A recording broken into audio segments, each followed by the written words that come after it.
Hey everyone, it's Strange Michael. I hope you're doing well today. I have a review here for a movie that's in a 2-pack of westerns my dad gave me. Years ago, he gave me like 8 DVDs with like Jimmy Stewart, Charles Bronson, some other people in western 2-packs. He'd picked it from like Dollar Tree and Dollar General years ago.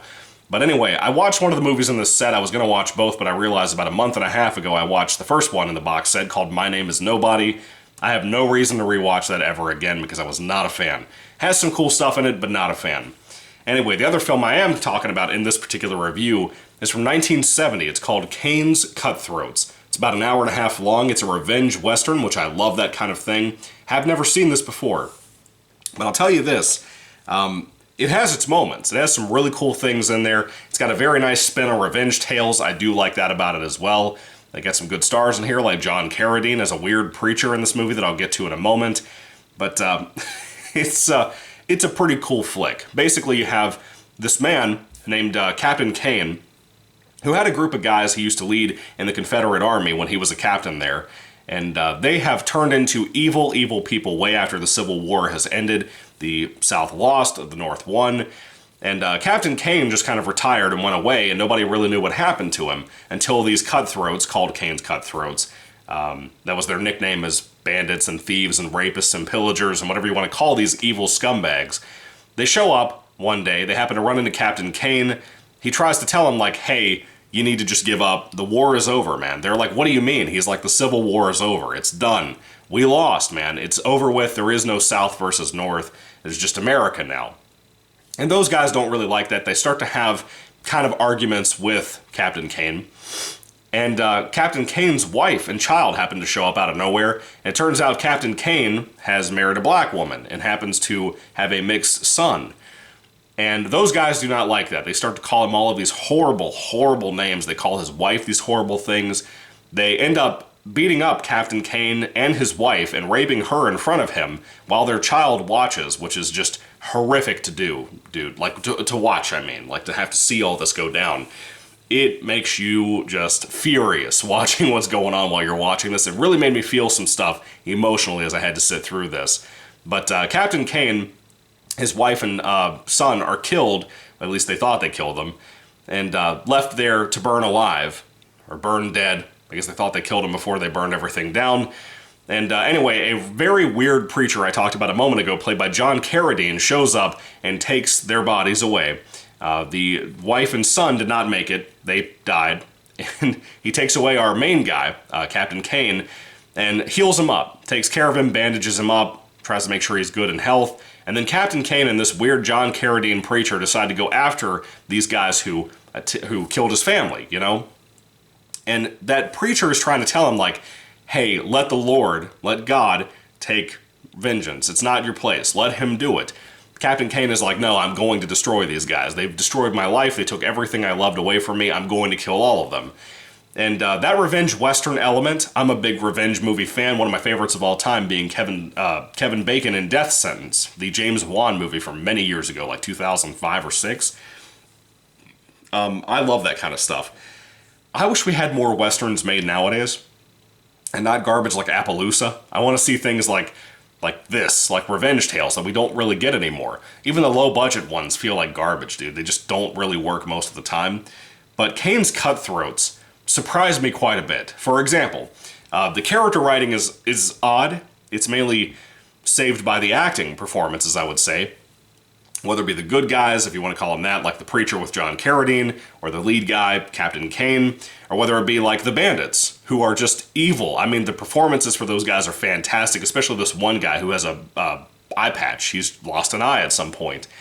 But he is like the most evil of all of them. Then you have like this one other bandit out of the 4 or 5 of them that there are, that he basically has mommy issues. He has some kind of schizophrenia thing going on with him where he's always talking about his mom. He's always imagining his mom is there with him. It's a very uncomfortable movie. It really is. But those performances from pretty much everybody are good, if not a little goofy sometimes, mainly with the guy who has all the mother issues. But the writing was solid. Nothing amazingly profound or anything. It's not really trying to teach you a lesson. But it's got some cool moments in it. I like this preacher that John Carradine plays trying to tell our main guy, Captain Cain, that the vengeance is not for him. I really like that. I think a lot of Christians like myself need to learn that lesson. That's a cool lesson for the most part.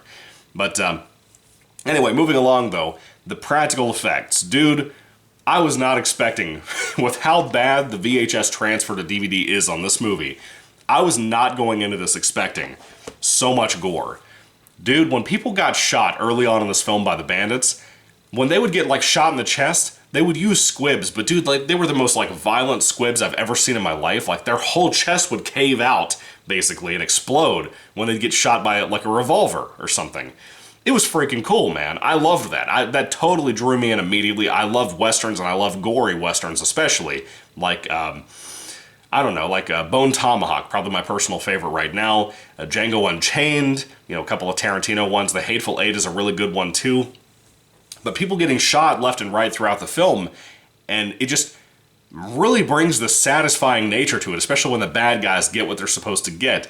I love that about it. I think it really added a really cool element to this movie that I had never seen in a Western much, especially from the 1970s, this one being the year of 1970, like I said. But if you're going into wanting a very violent movie, you're going to get it with the raping and the child killing, which you don't really see very often. Not that it was extremely violent on screen, but it was still horrific to watch. The gory shots that people have to take, basically, that stuff was really, really shocking and impressive at the same time to me. Probably shouldn't be, but it was. But at the end of the day, the music is a little misplaced, I want to say. I think that some of the people involved with the film that made the film made some of the music. And I'm going to tell you, when the film opens up, the song that they're playing sounds like something from like the Waltons.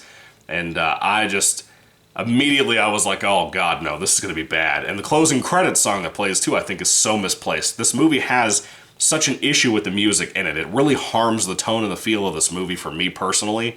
It is the most 1970s cheeseball shit I've ever heard in my life, and to see people getting their whole chest blown out from one shot of a revolver, and then hearing like something that sounds like Barry Manilow sometimes, that's a little bit much.